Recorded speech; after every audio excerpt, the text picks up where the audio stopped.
मैं डॉक्टर बालासाहेब प्रसाद। देखिए ये ब्रेकिंग न्यूज।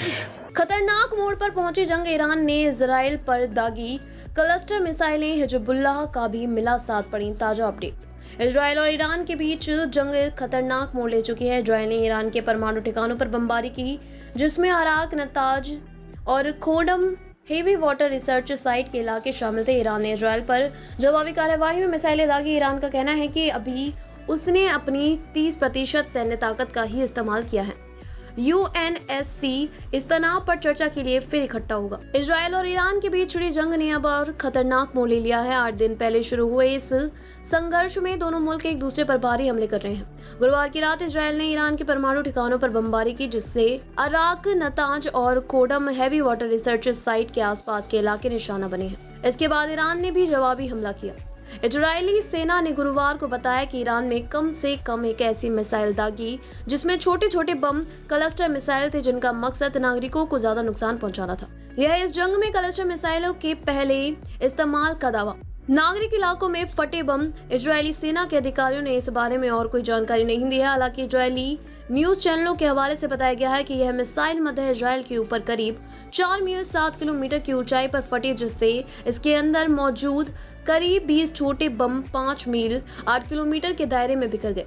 यह हमला दोनों मुल्कों के बीच बढ़ते तनाव को और भी गंभीर बनाता है, क्योंकि क्लस्टर मुनीशन का इस्तेमाल अंतर्राष्ट्रीय स्तर पर विवादास्पद माना जाता है। न्यूज एजेंसी ISNA के मुताबिक ये इलाके ईरान के परमाणु कार्यक्रम का अहम हिस्सा है। दूसरी तरफ लेबनान की हिजबुल्लाह ने ईरान का खुलकर समर्थन किया है।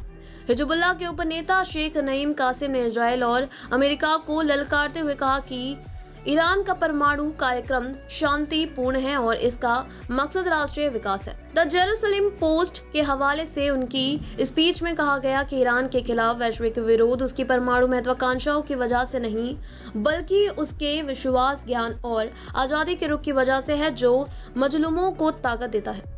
संयुक्त राष्ट्र में आपात बैठक। पिछले शुक्रवार को इजराइल के हमले के बाद संयुक्त राष्ट्र सुरक्षा परिषद UNSC की आपात बैठक हुई थी। अब ईरान ने रूस, चीन और पाकिस्तान के समर्थन से एक और बैठक की मांग की है। UNSC आज फिर इस तनाव पर चर्चा के लिए इकट्ठा होगा।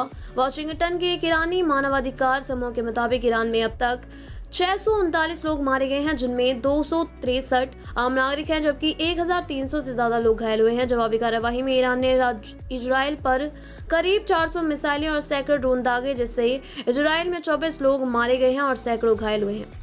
AP की रिपोर्ट के अनुसार ईरान की मिसाइलें इजराइल में एक मेडिकल बिल्डिंग और आसपास के अपार्टमेंट पर गिरी, जिससे भारी नुकसान हुआ। ईरान के IRGC कमांडर मोहसिन रजई ने कहा कि नतांज, इस्फहान, खंदाब और अराक जैसे परमाणु ठिकानों की सामग्री को हमलों से पहले सुरक्षित जगहों पर पहुंचा दिया गया था। उन्होंने चेतावनी दी कि युद्ध विराम दुश्मन को ताकत जुटाने का मौका देगा, जो कबूल नहीं।